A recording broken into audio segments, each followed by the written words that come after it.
Bueno, vaig a fer un simulacre perquè ara mateix no sento ràbia, però bueno, m'ha semblat interessant d'explicar-vos com la podem transitar des del cos.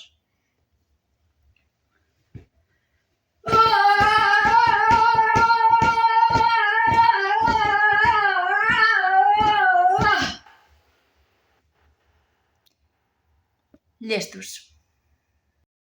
I ahir parlàvem de la tensió a les mandíbules i ahir encara en sentia molta i estava estirada al llit de nit i vaig començar com a fer-me un massatge així intuïtiu.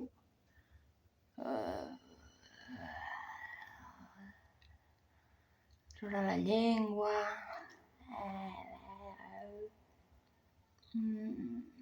Vaig sentint com tot va fent crec, crec, crec, crec, crec, crec. I vaig seguir, vaig com tenir els ulls tancats, estava molt relaxada i anava sentint com zones que quan hi passava el dit com si s'alliberés alguna cosa, no? Sobretot per aquí, sento molta tensió a les galtes i per aquí darrere, quasi l'inserció de l'orella. I va fent sorolls, la mandíbula. I vaig sentint com es van com deixant anar coses, per aquí, per allà.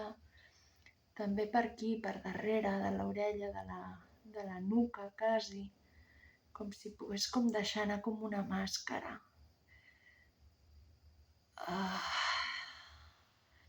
I mica en mica em vaig anar relaxant, també per les cervicals. Bueno, no ho sé, si us pot servir, doncs endavant. El cos és savi i sap què li convé. Quan estem relaxades i connectades és molt fàcil que intuïtivament anem just al punt adequat. I tercer, i acabo, les mans. A mi m'agrada sobretot fer-ho al bosc, però bueno, ara estic a casa.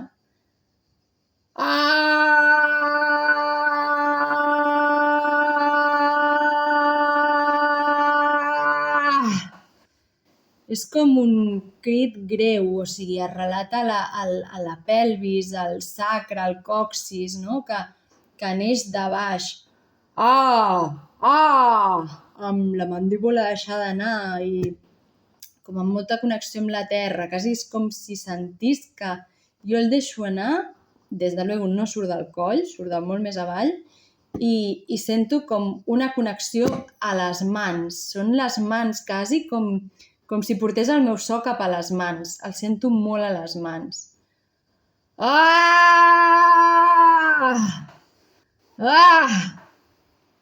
I me'l permeto tal com em neixi en aquell moment, o sigui, expressar el que em surt. Si em surt en paraules, doncs les dic, no? Merda o... no sé. Ara ho vull, no sé, és com algo com molt instintiu i molt quasi primari. No ho sé, si us pot ajudar també aquí ho teniu.